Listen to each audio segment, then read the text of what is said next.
All right, welcome back to the channel. Today we have an exciting breakfast, lunch, brunner option that we're cooking up. It's egg bites. Welcome back to the Farm Cook channel. This is the place where you get to eat well, have fun, and hopefully learn lots, especially about low carb and keto cooking. So now let's get ready and make some dinner.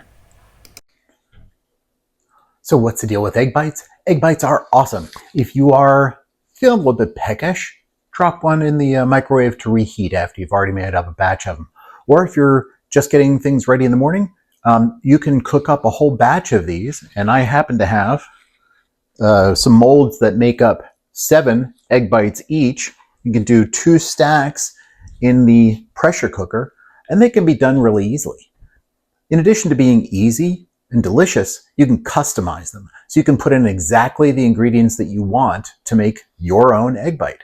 Today, we're going to be making just a basic egg bite recipe. It's going to be bacon, Cooper sharp cheese, plus a little bit of scallion. It's all you need. Super easy, relatively quick, and absolutely terrific if you happen to be, let's say, going on vacation.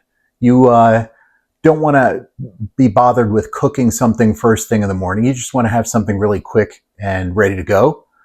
Bring a couple of egg bites with you and enjoy them, and then get on about your day.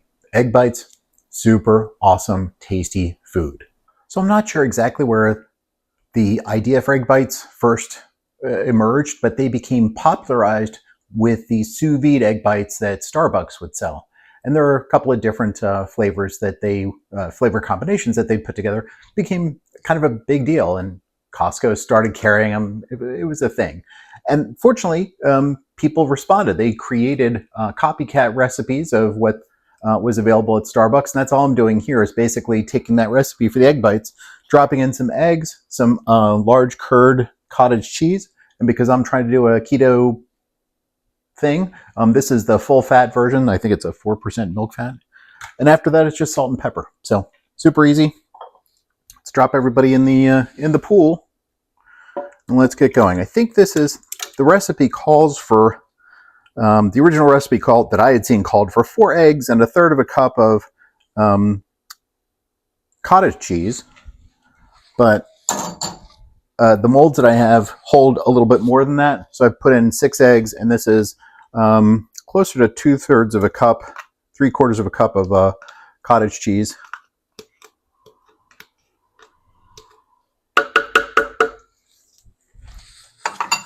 And after that, it's just a little bit of seasoning. Pinch of salt, a couple of grinds of pepper,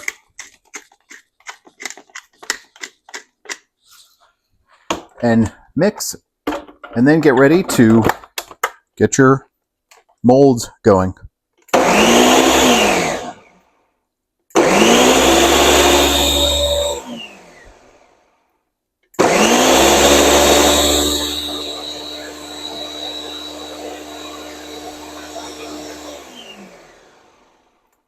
And there isn't any magic to this. You just need to get things incorporated. You don't need to use a mixer. You could use a whisk and a bowl. I just think it's a little bit easier to do this. So now what I'm going to do is I'm going to get molds ready. These are just silicone molds. That's it.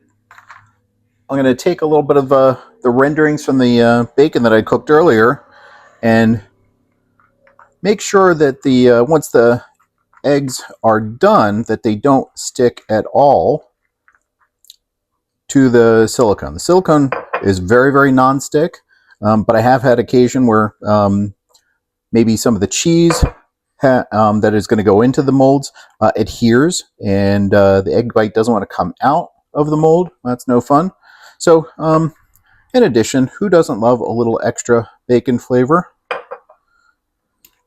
So all I'm doing is giving these guys a quick brush, making sure everybody is getting a little bit of love. And again, egg bites are awesome because you can, not only the super portable, you can make up a couple of batches pretty quickly. They don't take I think the total cooking time and depressurizing time is on the order of 20, 25 minutes. So if you wanted to, you could spend, I don't know, maybe an hour with the prep and the cooking time to get, in this case, 2 batches would be 28 egg bites, which is, it's a healthy amount. So what's next? I'm going to drop in some of the ingredients. Got a little bit of Cooper Sharp cheese here, and I'm just going to make sure there's some even distribution of the cheesy goodness. And if you are not familiar with Cooper Sharp cheese, I encourage you to investigate it at your local deli. I happen to get this at the supermarket that's nearby to me. It's Giant, and I know Giant or Giant Eagle exists in a couple of different states in the region. What's interesting is I have family in Pennsylvania, in the Philadelphia suburbs, that their Giant is completely different. It's the same company that owns both, but they carry different products, and like the bonus card that I have doesn't work in those stores. So it's the same and yet different, much like a lot of life. A lot of parallels, but not exactly the same. So just adding a little bit of doodads, and I'm going to keep at this, so you don't need to see that. Or do you? I don't know. Got some cooked bacon that's nice and crisp.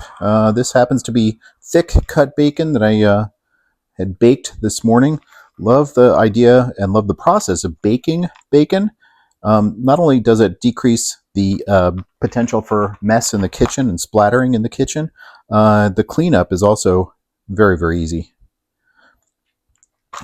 So I was able to cook up, and you can do large volumes at one time. So I did, I don't know, a couple of pounds of bacon and 2 sheet trays in the oven, and now I have bacon for a while, which is always awesome. So as you can see, I'm not measuring anything. I'm just dropping in stuff by eyeball, and we're going to fill up the containers with the egg mixture that we just whizzed. I'm adding a little bit of spring onion, a little scallion that's been chiffonaded, because I think a little bacon, a little onion, and a little cheese is just spectacular. But I don't really want to bite into an onion, or at least not one that is sauteed or cooked. I mean, I don't mind, but I'd prefer to use something a little milder, like a scallion. I have done caramelized onions and Gruyere before as egg bite recipe. Absolutely spectacular. Especially with the bacon. It can be a little salty, but oh my gosh, is it tasty. So I think that's probably it for the onions. And now it's a matter of just pouring in the mix.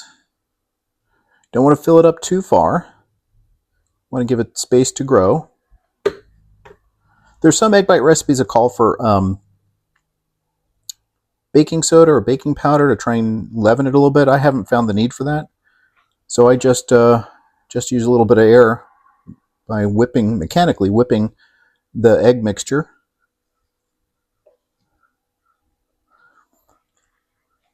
And that seems to do the trick. The egg bites themselves are nice and floofy and tasty and delicious. So, but as always, you do you.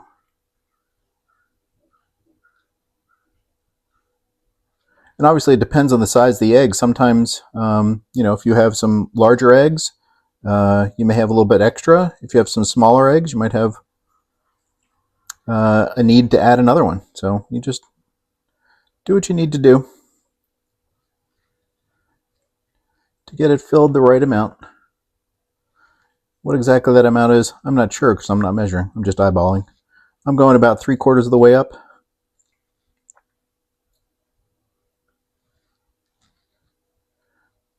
Fair amount of bacon exposed there. Let me go back over here since I have a little bit left. And all I'm doing is just filling the rest of the cups, trying to get things as even as possible. We don't want things that are, some of the egg cups to be overcooked and others to be undercooked. You want everybody to be coming out of the pool perfectly aligned with one another. All right, that's good. Next thing we're going to do is get our pressure cooker going. And what we need to do here is drop in some water.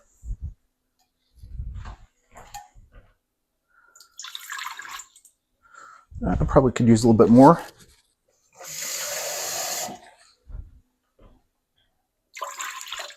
And because you're not cooking for a very long time, you don't need a lot of water. If you're making a cheesecake or something like that, you would need to be a little bit more careful with the amount of water that you're using. But for these guys, it doesn't matter too much.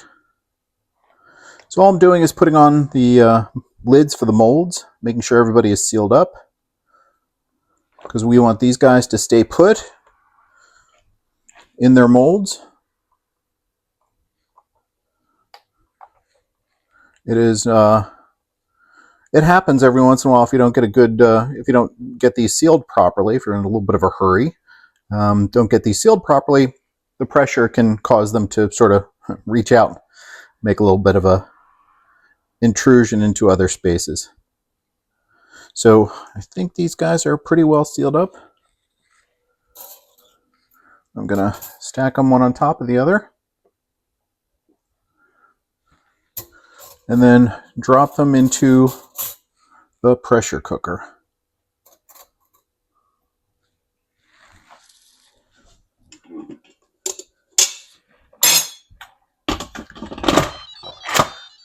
And at this point, I want to do manual pressure cook, set it for, 12, 13 minutes, and that's it. Make sure that your vent is closed. This is going to go for 13 minutes, and then we'll let it naturally cool down and naturally release some of the pressure, and then we'll vent it and see what we have. Okay, I'm not sure what's happening here. Just the audio went out. So this is the play-by-play. The cook time is up. I think it was a total of 13 minutes of pressure cooking and another 13 minutes of natural release. And all I'm doing is moving the vent so that the rest of the accumulated pressure gets released safely, and you can hear the mechanical valve dropping once enough pressure has been released, and it's safe to open up the lid. And there's a lot of steam, there's some heat that's escaping, as well as a bunch of water, because it's a pressure cooker and it needs water to actually do its job, which means it's kind of slippery and it's super hot, so it's not always easy to remove gracefully. And as you can see here, this was not my most graceful attempt. And yeah, stuff happens. You could see that happening. Oh well. Fortunately, the egg bites were saved. Just a little bit of a mess to clean up, but not a big deal. Stuff happens when you're cooking. So now it's time to get the egg bites out of the mold. Don't want them sitting there too long. Want to get them out, make sure that nothing sticks inside the mold, even though we've done a good job of using the silicone mold, but also using a little bacon grease to help them, encourage them to come out.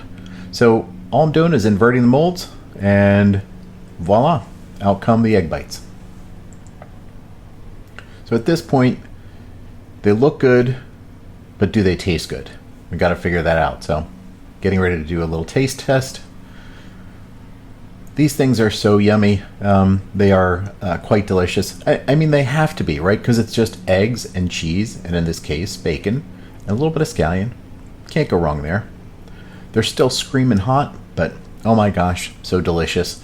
The cheese is wonderful and melty and creamy and delicious. It sort of gets integrated into the eggs very, very nicely, and seasoning was good. The only thing I would add if I was reheating these would be a little bit of hot sauce, but that's me. You could add enough seasoning to the mix to make it a little bit more spicy, without needing to add hot sauce, but I think these are just yummy. So give them a try. They're super easy, super versatile, and are quite satisfying. Thanks.